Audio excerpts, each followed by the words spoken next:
Shama Care. I'm Dr. Surbi, a homeopathic physician. So friend, आज इस video में मैं आप लोग के साथ एस्थमा पर डिस्कस करने वाली हूँ। एस्थमा क्या है, उसके कौन कौन से मेडिसिन हैं।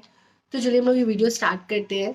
तो आप लोग जानते हैं कि एस्थमा जो होता है वो एक रेस्पिरेटरी ट्रैक्ट में एक इन्फेक्शन, जो हम लोग का रेस्पिरेटरी ट्रैक्ट है, जो हम लोग की सांस की नली है, उसमें अगर इन्फेक्शन हो जाता है, या जो हम लोग के सांस लेने का जो मेन चीज़, जो हम लोग का लंग्स है, हम लोग के फेफड़े हैं, अगर उसमें इन्फेक्शंस आ जाते हैं, कोई इन्फ्लामेशन आ जाता है, स्वेलिंग आ जाता है, तो वो इन्फेक्शन जो होता है पहले एक्यूट रहता है। पहले स्टार्टिंग में वो धीरे धीरे आता है, चला जाता है, आता है, चला जाता है, लेकिन जब वो क्रोनिक ले लेता है, इसलिए जो एस्थमा है is a acute as well as a chronic. ठीक है। तो क्या होता है ना कि जैसे ही इसका इन्फ्लामेशन बढ़ गया तो पेशेंट को एस्थमा स्ट्राइक करता है। लाइक अब आप कह सकते हैं कि एस्थमा को ट्रिगर कैसे किया जा सकता है। अगर ठंड बढ़ जाए तो जिसको भी एस्थमा है उसके सारे सिम्टम्स बढ़ जाते हैं। ठीक है। अगर कोई भी एलर्जी जिससे आपको दिक्कत है, पेशेंट को दिक्कत है, जो कि एस्थमा का पेशेंट है, उसको कोई एलर्जी है, अगर वो एलर्जी के आसपास वो चला जाए, लाइक किसी को डस्ट एलर्जी है, अगर उसको किसी डस्ट के उस रेंज में आ जाए, तब उसको वो स्ट्राइक होगा, एस्थमा जो है उसका ट्रिगर होगा और बढ़ जाएगा। फिर क्या होगा, कफ स्टार्ट होगा, एक्सपेक्टोरेशन स्टार्ट होगा।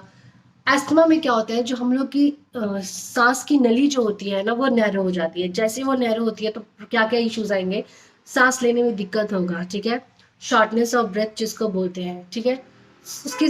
उसके साथ कफ ज्यादा आएगा, तो वो जब नैरो है और उसमें कफ आएगा तो वो कितना पेनफुल रहेगा।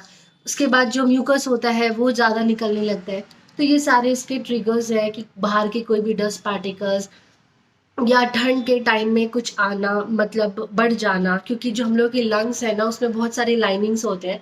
तो उस लाइनिंग में जो ब्रोंकियल्स होते हैं ना, उसमें क्या होता है, इन्फ्लेमेशन हो जाता है, स्वेलिंग हो जाती है उसमें, जिसकी वजह से क्या होता है, वो अटैक आपको बीच बीच में आता रहता है। अगर वो नॉर्मल है तो ठीक है, लेकिन जैसे उसको कुछ ट्रिगर मिला तो वो सडनली बहुत ज़्यादा अपने रिएक्शंस देने लगते हैं। पेशेंट को बहुत कफ आने लगेगा, सांस लेने में दिक्कत होगा, उसका फेस पूरा ब्लू हो जाएगा, पूरा नीला पड़ जाएगा, बहुत म्यूकस आने लगेगा, उसको इतना दिक्कत हो जाता है कि उसको पूरा कंजेशन फील होने लगता है। ठीक है।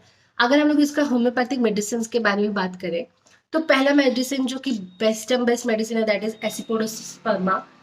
जो ये मेडिसिन होता है वो लंग का टोनिक भी बोला जाता है एस्पिडोस्पर्मा को, जिसका काम होता है कि जो हम लोग का रेस्पिरेटरी सेंटर है, लाइक सेंटर क्या है, लंग्स है ना, जो पूरा आपके रेस्पिरेशन को अंडर कर रखा है, पकड़ के रखा है, तो उसको इम्प्रूव करा जाता है। दैट्स वाई इसको कहा जाता है lungs tonic. So aspidosperma is a lung tonic, जो कि हम लोग के रेस्पिरेटरी सेंटर को इम्प्रूव करता है। तो ये बहुत बेस्ट मेडिसिन है एस्थमा के पेशेंट के लिए।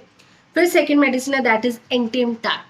अगर आपको अस्थमा का अटैक आता है या नहीं आता है, तो पेशेंट को मेनली आप देखिएगा कि बहुत ज़्यादा रेटलिंग साउंड, बहुत गड़गड़ाहट की आवाज़, वीजिंग साउंड, पेशेंट में इतना कंजेशंस रहेगा। जब भी वो खांसता है तो वो लाइक अपना चेस्ट को पकड़ के खांसेगा, उसको बहुत जोर लगता है, वो अपना पेट पकड़ता है। तो ये वीजिंग साउंड, रेटलिंग साउंड जो होता है, ये इसका गाइडिंग सिम्टम्स है एंटिम टाट का। और इसमें ये भी रहता है ना कि लाइक कफ उसको है, मतलब खांस इतना रहे, कफ है उसके खांसी में, बट वो बाहर नहीं निकल पा रहा है, तब एंटिम टाट इज द बेस्ट मेडिसिन। ठीक है। फिर थर्ड मेडिसिन है, that is natrum sulph. Natrum sulph and एक मेडिसिन है, दैट इज इपिका।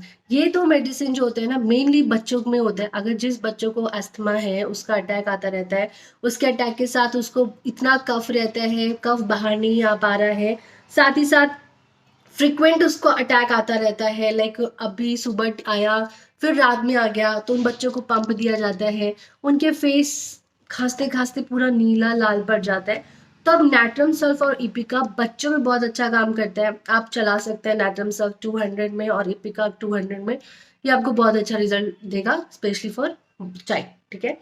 उसके बाद एक चीज और है कि इपिका में आप ये भी देखिएगा ना कि बच्चा खांसते खांसते वॉमिटिंग कर देता है, नोजिया तो आएगा लेकिन वो वॉमिटिंग भी कर देगा, तो वो भी इसका मेन गाइडिंग सिम्टम्स है इपिका का चाइल्ड के लिए। ठीक है।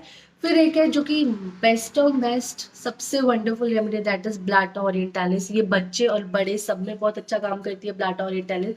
इसका मदर टिंचर आप ले सकते हैं एस्थमा अटैक के लिए। इसमें कफ के साथ वीजिंग साउंड, रेटलिंग साउंड तो रहेगा, बहुत ज्यादा पेशेंट को सफोकेशन भी बहुत ज्यादा रहेगा। तब आप ब्लाटा ओरिएंटालिस किसी भी केस में चला सकते हैं एस्थमा का। अगर वो एक्यूट केस है, क्रोनिक केस है, बहुत पुराना केस है, आप ब्लैटा ओरिएंटालिस मदर टिंचर चलाइए, अच्छा रिजल्ट मिलेगा। ठीक है। उसके बाद अगर ओल्ड एज का बात करें तो ओल्ड एज में 2 मेडिसिन बहुत अच्छा काम करती है, दैट इज सेनिजा का मदर टिंचर, या आप 2 पोटेंसी में भी ले सकते हैं, और एक है ग्रिंडेलिया का। ठीक है। ये दोनों जो होते हैं वो ओल्ड एज के लोग का है, जो ओल्ड एज हो जाते हैं और उनको एस्थमा का अटैक आता है, तब वो बहुत अच्छा काम करता है। ये दोनों टिंचर आप ले सकते हैं ओल्ड एज में। तो ये सारे मेडिसिन थे। मेडिसिन तो बहुत सारे हैं, लेकिन जो मैंने इंपॉर्टेंट मेडिसिन थे लाइक ओल्ड एज के लिए सेनिजा और ग्रिंडेलिया, बच्चों के लिए नेचुरम सल्फ और इपिका, और बड़ों के लिए मैंने आपको एंटिमटाड बताया था, एस्पिडोसर्मा बताया था। एस्पिडोसर्मा तो एज अ टोनिक है, वो तो सब ले सकते हैं। फिर उसके बाद ब्लैटा ओरिएंटालिस वंडरफुल रेमेडी है, वो सब ले सकते हैं। ऐसे बहुत सारे मेडिसिन है जो कि मैं आपको और भी आगे के वीडियोस में शेयर करूंगी। बाकी इसके बहुत सारे मैनेजमेंट है जो कि मैंने अपने शॉर्ट में डाला है कि क्या क्या चीज़ है जो ट्रिगर करती है अस्थमा को। बाकी मैं आगे क्या क्या करना चाहिए अस्थमा के पेशेंट को जब उनको अटैक आता है, वो भी मैं अपने शॉर्ट में डालूंगी, आप वहां पर जाके जरूर देखिएगा।